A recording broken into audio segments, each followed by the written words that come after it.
I'm Courtney Wilcox. I'm on the steering committee of Presbyterians for Earth Care, and I'm so pleased to introduce this afternoon Dr. Faith Harris, who is a teacher of theology and creation care.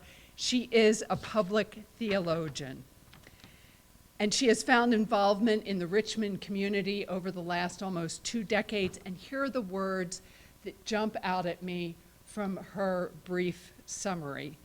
Interfaith, public policy, environmental justice, collaborative, Katie Cannon, and womanist leadership, along with conservation. So all those pulled together into a public theologian who we're going to hear from today as she talks about a womanist and interfaith response to climate change in religion, sustainability, and place, moral geographies of the Anthropocene. Welcome.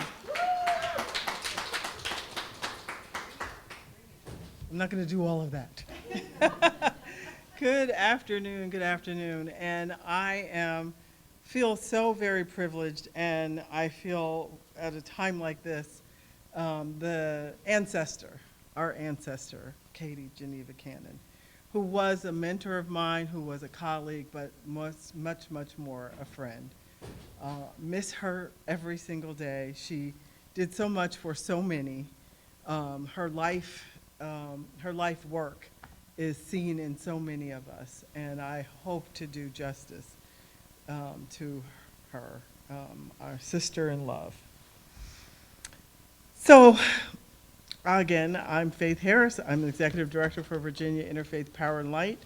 As you can see, that's our logo, and I am really excited to be here, but I want to say that my friend Shermal invited me to be here, and I thought, I'm going to see her today, and she's hybrid. I don't get to see her today, but I hope to hear her later on when I do my second session.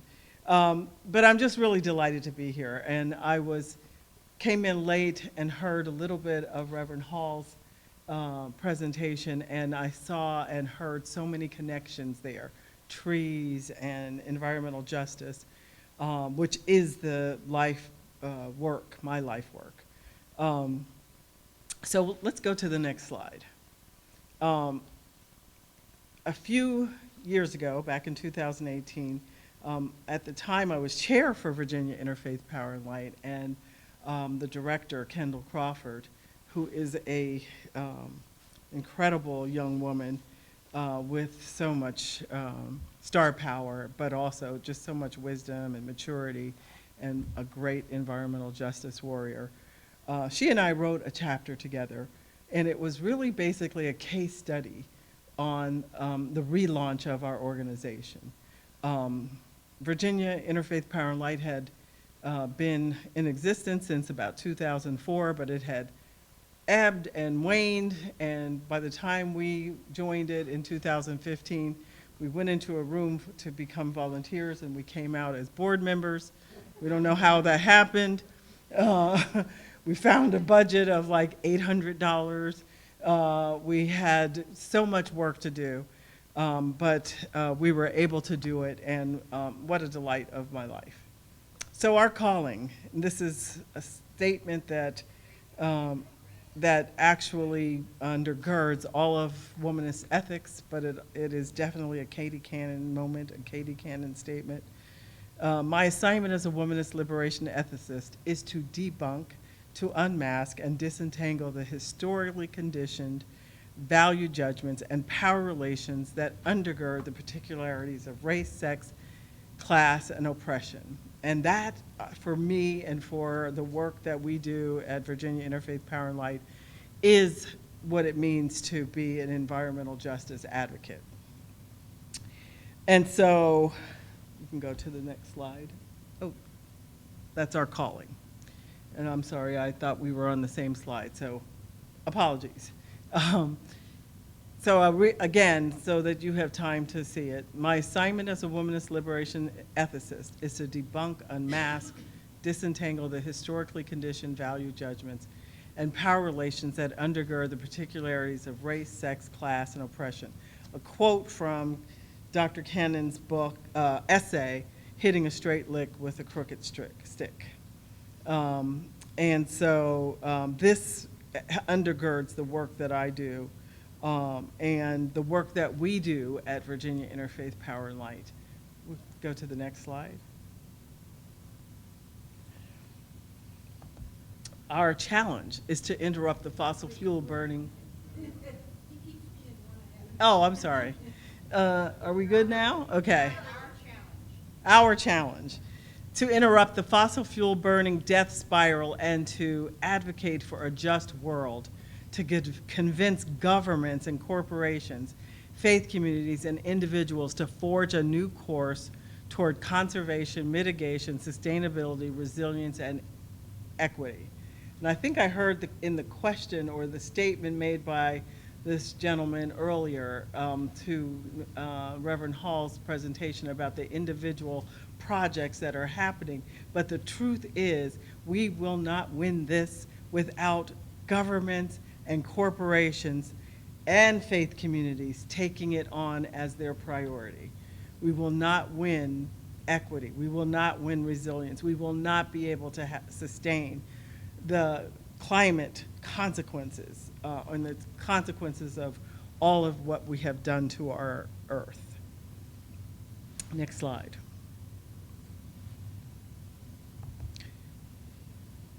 Oops, I need to go back one myself. We have a problem. It's a theoethical problem, and the premise is based on the way we Christians understand our doctrine of creation. And according to Willie James Jennings, it is the queen of theological maladies, the way that we have approached creation over the last several centuries, last 600 years. When early Europeans explored the rest of the world, they decided they had come into possession of the land. They operated with a particularly strange idea about the land. The land was something that could be owned by individuals forever. The strangeness and absurdity of this notion that earth can be owned by individuals became normalized with the earth as a thing.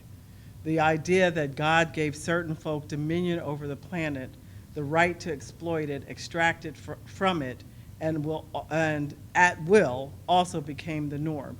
And when we're talking about, or when he's talking about early Europeans, he's talking about kings, popes, people who were the landed. He's not talking about peasants who didn't own land, right?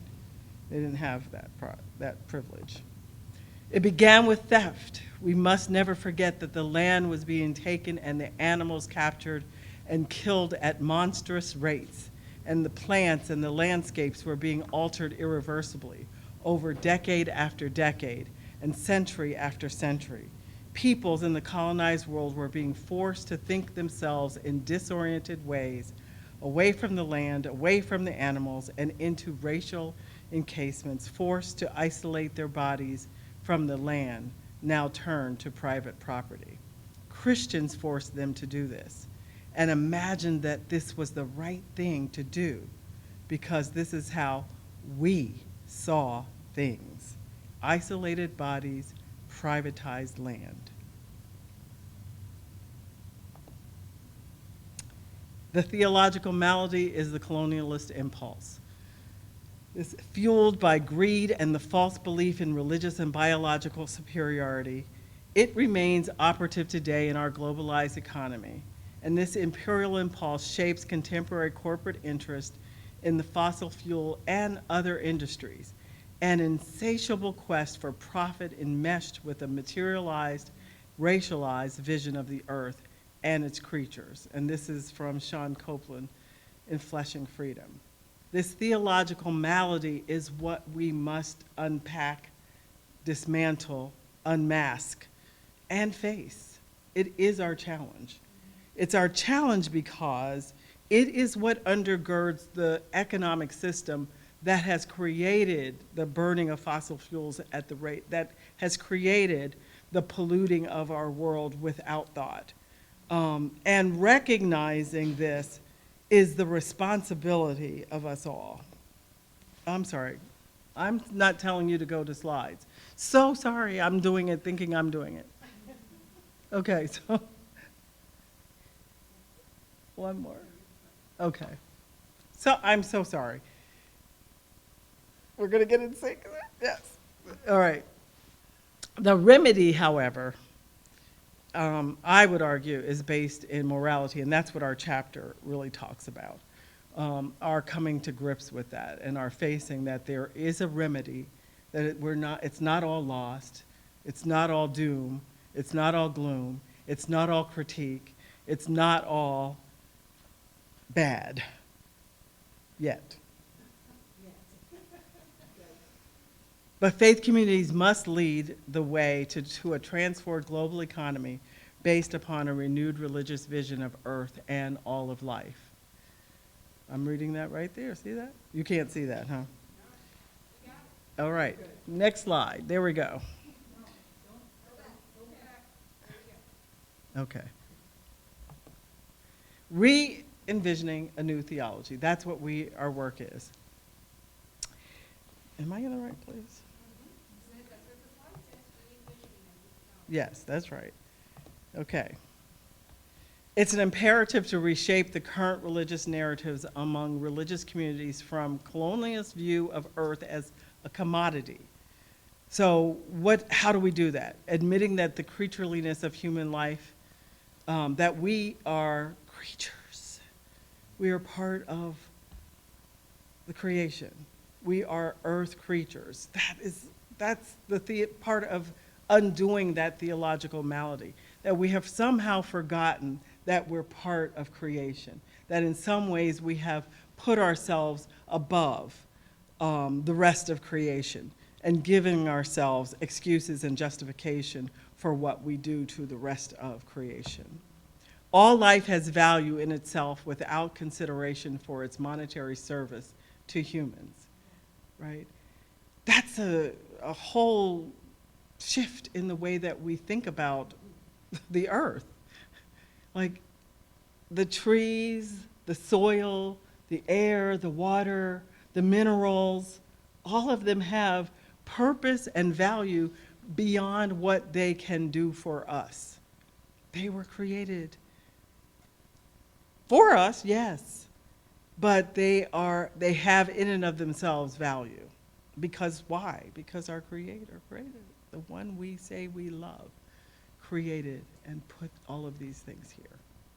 Earth must become identified with Creator. What do I mean, and what do we mean by that?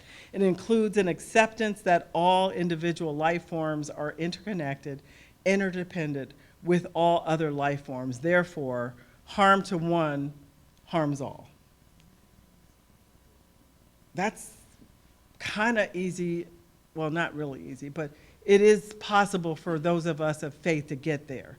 It's so much harder for our corporate leaders to understand that, to understand how profit cannot be their bottom line or only motive, right?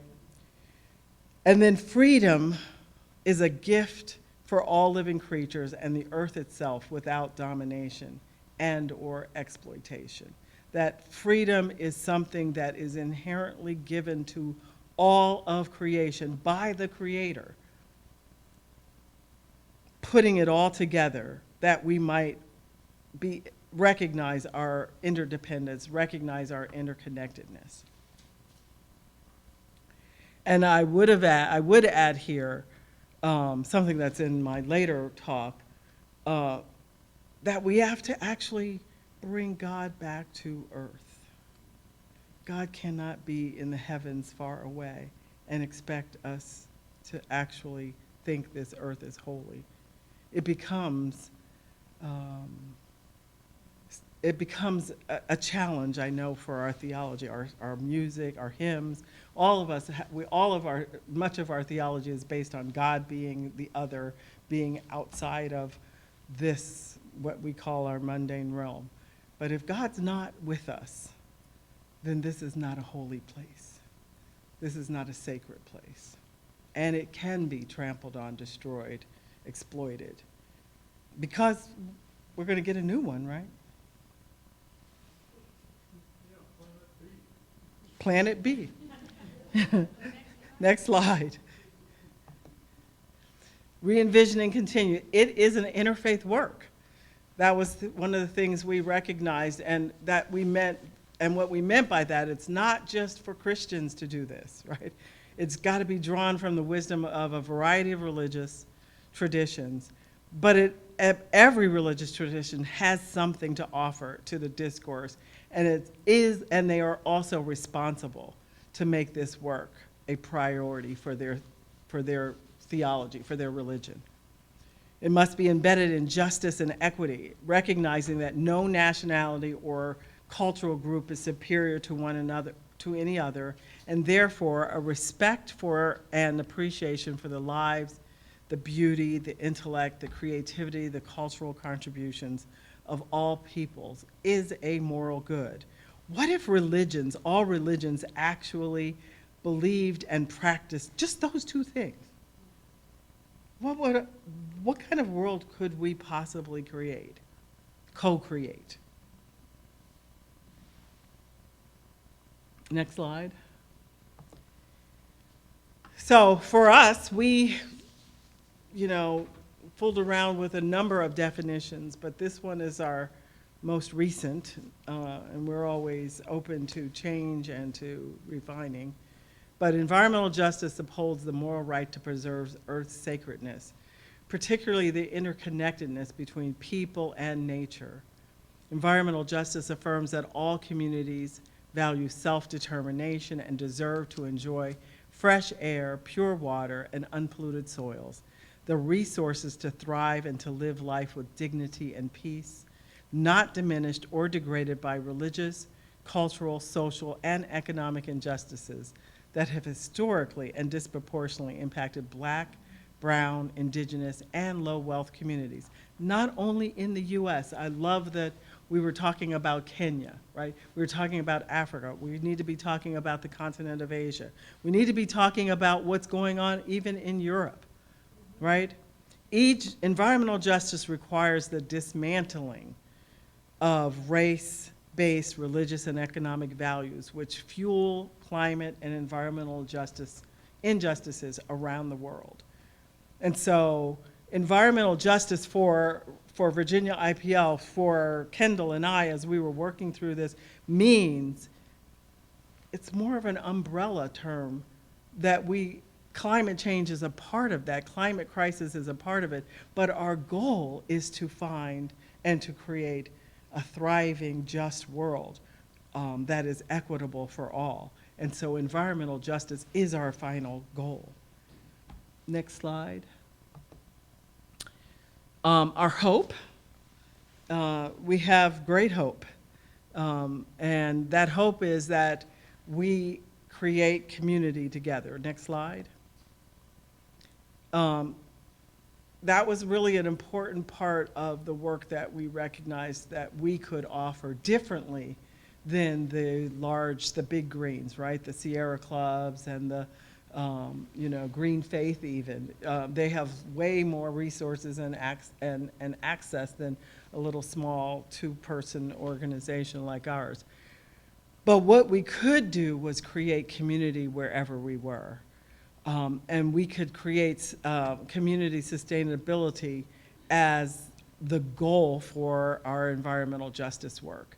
That wherever we went, wherever we entered into advocacy for and with people, we wanted to leave it with friends. We wanted to leave it as family. We wanted to have those connections and create those connections that would be long-lasting. And because they share together, and we have found in the case study in this chapter, we found that when we started working with a community fighting against the Atlantic Coast Pipeline, that many of the people in the community did not know each other, right? But this experience brought them together. And we found people within the community with incredible expertise. We found an anthropologist who helped us plan door knocking and doing the research to find out the historical background of the people who had lived there. It was a Black African-American freedmen's community that was being threatened by a 7 times larger compressor station than has ever been built. So the Dominion Energy wanted to build a compressor station that had never been, the size of never been built in a pristine, beautiful community, but that a community that had been built and created by freedmen from slavery. But in this community, we found an anthropologist, we found another scientist, we found lawyers, we found people who did not know each other, but we could come together. And this is one of the events we had. We would come together every Sunday afternoon after church. Everybody would go to this field, and we'd have a service, a worship service, and then we'd have a meal together. And it began to become community, so much so that that same community is still together, tightly wound together, and they are thriving, and now are fighting a new threat. But this is some of the community that we work with. This was what part of our community gathering for the Union Hill, and these were the people who were being threatened by this compressor station and pipeline, by the way. We had a concert of prayer service for them the night before they were to go to to see. Are you turning? Yes, we're together. Gosh, I keep forgetting, and you figured me out. He's got it. Yes. We had a community prayer service, an all-night vigil, where we had over 100 people show up of every faith and no faith, atheists, agnostics, Buddhists. This woman is Hindu, and we prayed and we sang and we told stories, and it was all in preparation for the next day. They were going to a hearing from the water board for this. This was the last permit that Dominion needed in order to build this compressor station and pipeline. And so we did this at a retreat center in the heart of Richmond. This is another opportunity. This is another one of the kinds of ways that we sought building community. A young lady who was at the time an intern with us, she is from Ethiopia, and she brought to us the Buna ceremony, or Ethiopian coffee ceremony, and it's something that is a cultural practice led by women in Ethiopia just about every day, where they bring together, they make they roast the beans, they pick the beans, they roast the beans, they grind the beans, and then they have, the community comes and they sit and they talk about, what's going on in the community, but they also share prayers and songs, and it's a gathering, and that keeps the community connected. And one of the things she talked about in this, that she shared with us, is just how it wasn't only for, you didn't just do it for your own family, you did it for the entire community, and not just Christians, but Muslims would come and join as well. So there was this creating of community and gathering and recognizing the importance of being with one another and sharing of what you have. Next slide. And then we took a tour with many people during a conference of the Baptist General Convention. We took a tour, and we had people from all backgrounds come and join us to look at the climate impacts at a coastal community here in Virginia that is threatened by sea level, but also they have a number of other challenges and threats, environmental justice issues. They have a pipeline, a natural gas or fracked gas pipeline that goes right in front, like 10 feet in front of an elementary school, above ground. They also have coal, the coal that the Dominion uses for producing energy. There's a coal-fired plant there, and the coal piles are there. You can see them from 64 when you're driving by. And so we took a tour, and so this community where we stopped to take this picture, these people have to come out and sweep away coal ash from their porches every day, and the asthma rates in this community and the COPD rates in this community are astronomical. Back to the concert of prayer, we had people who came and we sang, we shared litanies and liturgical readings, and it was just an amazing experience. Pentecostals, Baptist, Methodist, United Methodist in the middle, and Unitarian Universalist as well. Atlantic Coast Pipeline, you know, we brought together people. This is the same people that we were all fighting together to prevent that compressor station and that pipeline. And we can now say in 2021, they canceled it. They canceled their plans. The work that we did, we had Reverend Barber come to this event, but we had a wonderful community gathering that brought so many people together who are now our friends, our family, basically. And this is just this past July. We started, Virginia IPL started what we call an environmental retreat for legislators, where we wanted to have legislators be able to be in conversation with legislators in a relaxed setting, where we weren't just being rushed in their offices and out of their offices, but where we could sit and have meals with them. We could talk about, you know, we have educational sessions, but also that we could do some networking and create those relationships and create community with the people who are the ones tasked to lead our state. What should people of faith do? That's what we said. This is kind of at the end of our conclusion of our chapter.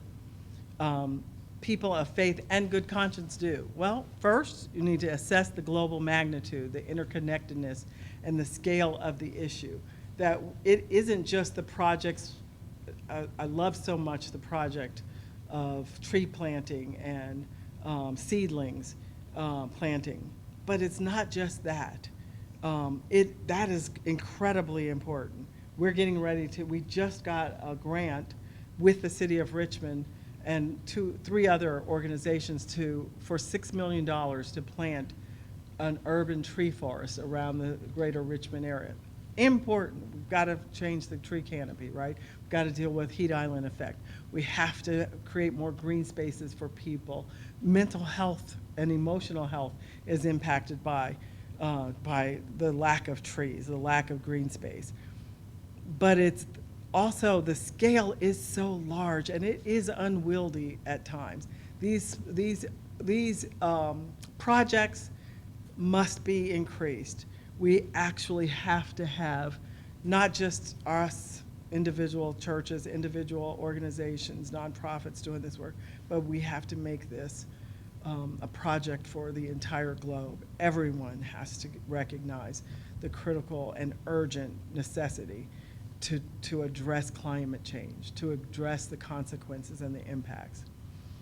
Seek out information beyond what is presented by the media on the topics. If you continue to listen to what's on, you will remain confused, right? You have to go deeper. You have to read articles. You have to read the COP reports. You have to read the reports from the UN that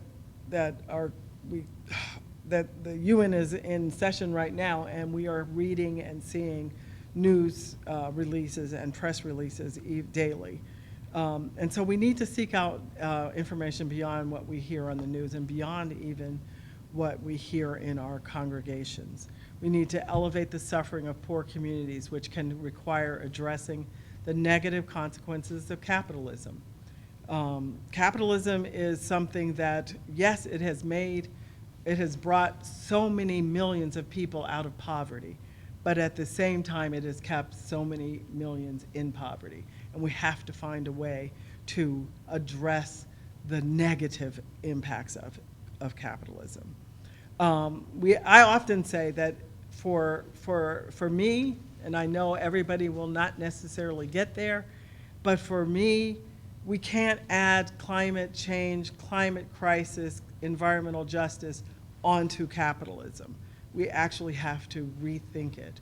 We actually have to reimagine what does an economic system look like that would allow thriving for not just us, but for the entire world. We have to elevate the suffering of communities of color, which can require addressing the historical and religious roots of white supremacy. Environmental justice is an issue because we have practiced in this country and in our world white supremacy, where people of color, whether they were black, brown, whatever, non-white, have been pushed to the margins, have been pushed in places where there is more flooding, where there is more risk, where there is more threat to life. But then not only is the territory or the region necessarily more prone, but then we put polluting industry in those places. We know about redlining. There are so many reasons why we have to address, and we can't not shrink from that term. It's painful. I know people are, it's difficult, but we have to address it as people of faith. And we have to oppose respected, well-funded, and powerful fossil fuel interests and their political ties. And for this state, it's Dominion Energy, it's APCO, there are a number of others. We have to be committed to truth-telling. We have to be committed to truth-telling, no matter how hard it is. And we have to join movements that oppose polluting industries and governmental actions which harm our neighbors and the environment. So it means we have to be brave. We have to take courage. Sometimes that's one of the hardest things to do. We know the right thing, but mustering the courage is sometimes the hardest part. And then for shameless plug, Virginia IPL, we have right now going on what we call our Climate in the Pulpits on the BEMA and in the Minbar, and we do this with our IPL, NOVA, Northern Virginia IPL, Maryland, it's DMV, DC, Maryland, and Northern Virginia, where we ask faith leaders to, throughout the months of September, October, November, to preach, teach, and take action on climate, to find a way to make this a primary theme for those months. And oftentimes we have harvest themes, so let's just change those to climate, right? Climate crisis, environmental justice. You can sign up for our email list. You can volunteer with us if you're in the state. Feel free to do that. We'd love for you to join us. We always need help with civic engagement and with all kinds of other things, database, maintenance. We just have so many needs because, again, we are small. You can organize an environmental justice town hall in your community, and we'd be willing to help you with that. You can write letters to the editor no matter what state you're in, and you can write and contact your legislators. You really do need to know who your legislators are. They need to know you when you're coming. Oh, here comes Reverend Hall to talk about trees, but then what is that? What's the Bible verse there? The Bible verse about the woman who keeps going to the unjust judge, right? Impertinent, right? Persistence, but recognizing that our world is basically an unjust world, right? That's another way of saying we live in a sinful world, right? So yeah, we live in that world. And so, but our persistence, our bravery, our courage, our willingness to be truth tellers, to face the realities, and to stand up for our brothers and sisters from around the world, and here at home, is the key. And it's what gives me hope. I appreciated your theme because that is the hope, to work for something much higher and more important than myself.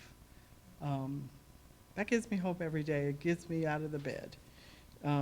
even at my gray-haired age. I loved how you ended your piece with, and I will begin my piece my next one with Octavia Butler, one of my favorite books, I love that the story talks of a young woman heroine who actually is forced to be a heroine. She's reluctant at first, but she's forced into that role. And that it takes courage, and she takes up courage. And people begin to follow her. But what I love about her, Elmina, is that she is also the word slips my mind, but her sensitivity to pain, to the pain of the world. That she not only recognizes the chaos around her, but that she can also feel it. And I think about the way that you described and the way that Octavia Butler describes being in this gated community. In many ways, America has been that for us, right? We are gated off from a lot of the suffering around the world. But it's coming to our doorstep. And we will not be able to forever to close off those walls and keep those gates closed. We will have to figure out how to open those gates, or at least how to help those on the other side of the gates, because they're not going to stop coming. Anytime we have a week where we have an earthquake that we lose thousands of people, and then a flood where 11,000 people are either missing or dead, that will continue to happen. Crops will continue to fail. People will continue to lose their ability to live off the land where their fathers are buried, right? Where they want to be. And we as a country have to, and as so-called developed nations, we're going to have to figure this out. And we're going to have to use, I hope, our moral strength and our moral commitments to do that. That we cannot just say no. We've got to figure this out. So I guess the hope is that we can do it together. The hope is that at least we're sitting around this room, and those who are online are interested in figuring it out. And so I leave with this hope. You've given me hope by being here, and I leave with the hope that we will continue to do the work as long as you are on our side and as long as you are holding up our arms. So, thank you, Dr. Harris. Thank you. Look for a microphone so that we can ask. While there's the microphone there by the piano, there is an online question, if you don't mind fielding that, from Sally. Sally says, I say amen to your premise, but much of our theological malady can be supported/justified in the Bible. How do we talk to the theologically traditional or fundamentalists? So it can be supported in the Bible, but so can the revisioning, right? The re-envisioning or the rethinking of it. And actually, we have those concurrent theologies now: liberation theology, womanist theology, feminist theology, Latin American liberation theology. All of these theologies have challenged that fundamentalist, conservative kind of literal reading of Scripture for the last 40 or 50 years. Katie Geneva Cannon is chief among them. And so it's a matter of accessing them, and it's a matter of actually not just going to seminary and learning about them and leaving it there and coming back to our communities and preaching the same things and teaching the same way that we taught before. Yes, you're going to get pushback, but the truth is that there is a strain of theological interpretation that has always been there. Recognize that fundamentalism is only about 150 years old. It's new. It's the new kid on the block.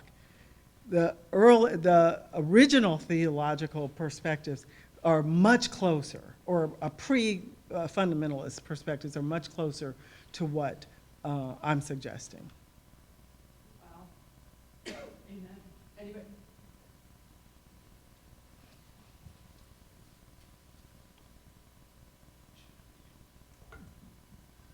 Hi, I'm Rick Randolph. Thank you for the presentation.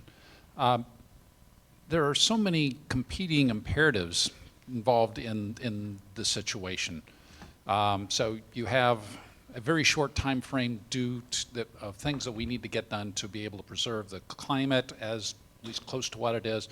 But changing an economic system takes an awful long time and an awful lot of effort.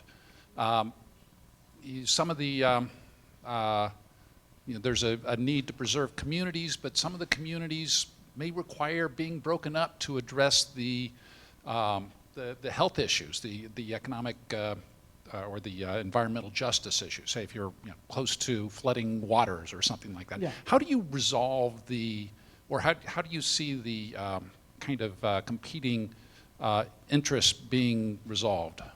So one of the things I think is right at our doorstep is the work that, I'm not here to tout or to promote any candidate, but what Biden has done with the Inflation Reduction Act, CHIP, and the Senate and the last Congress did with the bipartisan infrastructure, that is game-changing. Those are game-changing grants, and the government actually putting behind its talk some real, heft, right? The USDA, the grant that I told you that our organization is going to get with several others in the city of Richmond, it's $1.5 billion investment in trees, in green spaces, in workforce development. That is really actually an engine. That can create an engine that actually gives us the momentum to change our economy. But it is true that we have competing forces that have kind of won the narrative argument because they have control of the media, they have the money right now. But I think that our faith traditions have been too silent.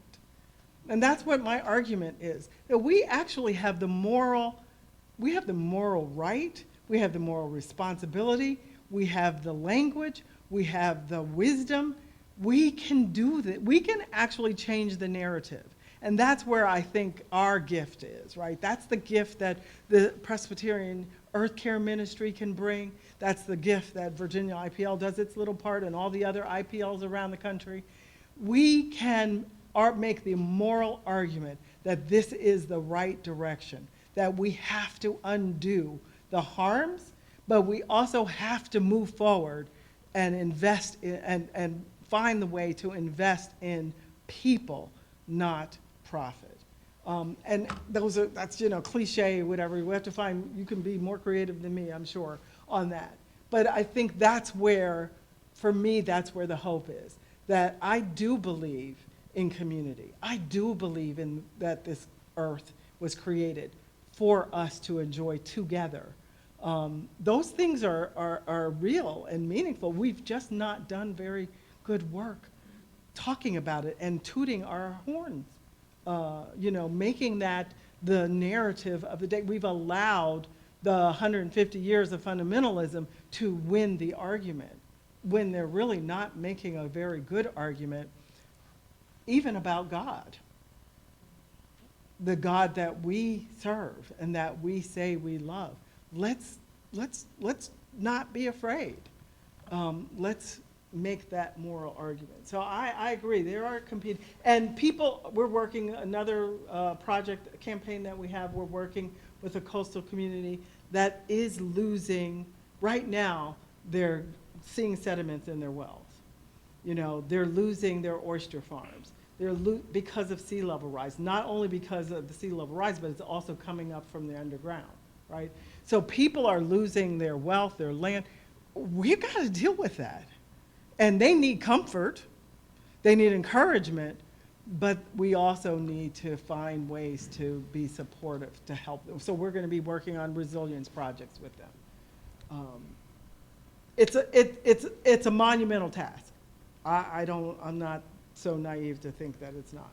But I think we do have the moral power to do that and the moral influence to do it. if we would just be brave enough. Online, I just wanted to share real quick. There was a comment someone named Martha made. Said, could we learn to write and say Earth with a capital E, not the Earth? We don't say the Mars. This would probably be one way to respect the planet on which we reside. Agreed. So, you started out with maybe the title or so of the thing, which include the word womanist and interfaith. And I clearly get the interfaith. I even see it in the slides and so forth. As a man, I didn't feel at all excluded in this session. And so I'm just wondering, what is the womanist twist to everything that we've been discussing? It feels like a real common task to me. I don't know, maybe I'm crooked. Yes, you are. That's it. That's the answer. But I think that womanist is not womanist has never been, womanist theology has never been a theology or an ethic, an adversarial, right? It always has included men, women, and children, right? But womanist theology and ethics, a way that Dr. Cannon, crafted it, because she's one of the mothers, right? Was for the purposes of restoring dignity and hope to Black women, right? But without the need of, being opposed to Black men or any other man, really. It is the unmasking, however. It is the work of dismantling. Well, that first quote that I read, it does require that. We have to be truth tellers. We have to recognize the actual foibles and if you will, the sin that's in our current theology, in our current economics, in our current social order. But that doesn't mean we have to be adversarial. And that doesn't mean we have to promote division. In fact, it's the opposite of that. It's promoting community. And if anybody I knew could create community wherever she went, was Katie Geneva Camden. And so yeah, there's some hard truths that we have to face, but we can do it together. We have time for one last question.